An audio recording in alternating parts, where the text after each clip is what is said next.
cara bapaknya Muhammad Al-Fatih menyekolahkan anak-anaknya? Pertama, dia memilihkan kepada anak-anaknya guru-guru yang paling hebat pada zamannya. Memilihkan apa? Guru-guru yang paling hebat pada zamannya. Hati-hati, zaman sekarang orang Indonesia salah kaprah tentang pendidikan.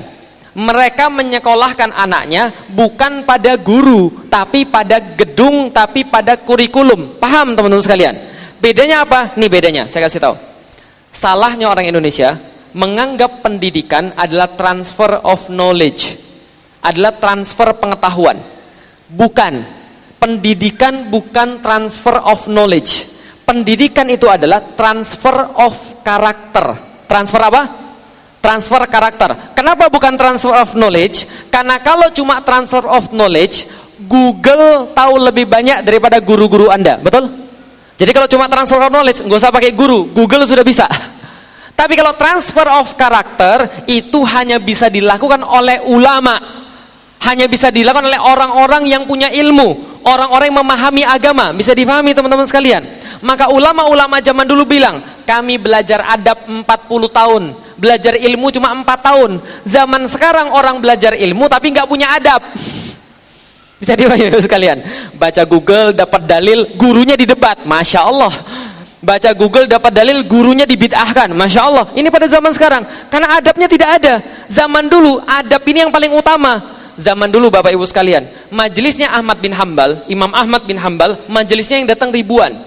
Yang datang ribuan di majelisnya, yang bawa catatan cuma 100 orang. Sisanya yang lain cuma duduk melihat Ahmad bin Hambal, bagaimana karakternya, bagaimana akhlaknya, bagaimana adabnya, semua dipelajari. Karena itulah yang disekolahkan ini, Muhammad Al-Fatih yang dipilih adalah guru-guru yang paling hebat pada zamannya, yang bisa mentransfer karakter yang tidak bisa dilakukan oleh Google. Bisa dipahami teman-teman sekalian? Oke, siapa guru-gurunya? Pertama, namanya Ahmad Al-Qurani. Ahmad Al-Qurani, dalam bahasa Turki Ahmad Al-Qurani.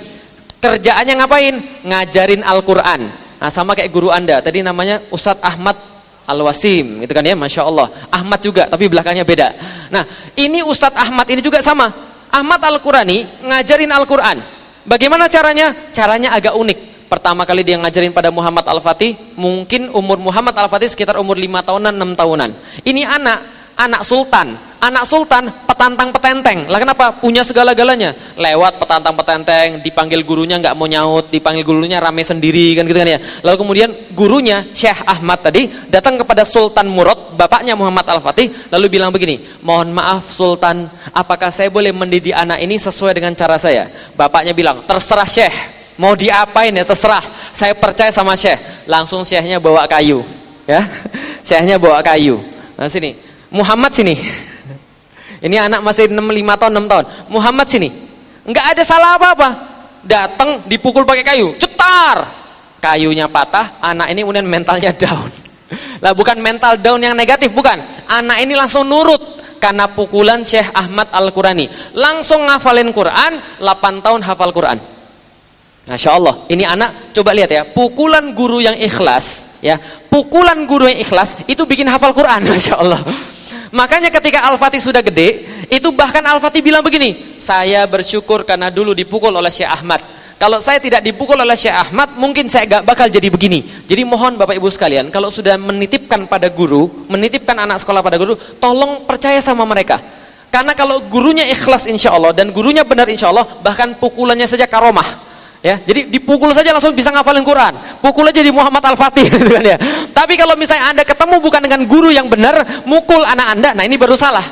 Tapi kalau guru itu insya Allah benar, insya Allah. Lah kenapa? Dari dulu sudah biasa kok begitu. Zaman sekarang anaknya dipukul, lapor Komnas HAM, paham Bapak Ibu sekalian? Zaman dulu tidak, orang percaya sama guru karena guru mendidik adab, mendidik yang namanya akhlak. Ini yang terjadi. Nah, Al-Fatih kemudian hafal Quran 8 tahun, dilanjutkan pendidikannya oleh Syekh Ak Syamsuddin. Ak Syamsuddin, Ak artinya dalam bahasa Turki putih. Jadi Syamsuddin yang putih. Lah kenapa?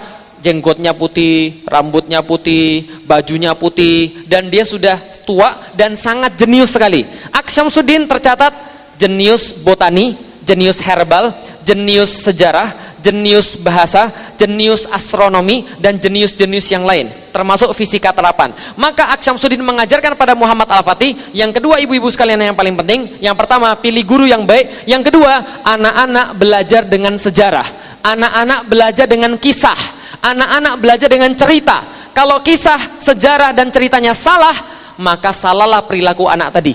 Nggak percaya? Nih saya kasih tahu ibu sekalian.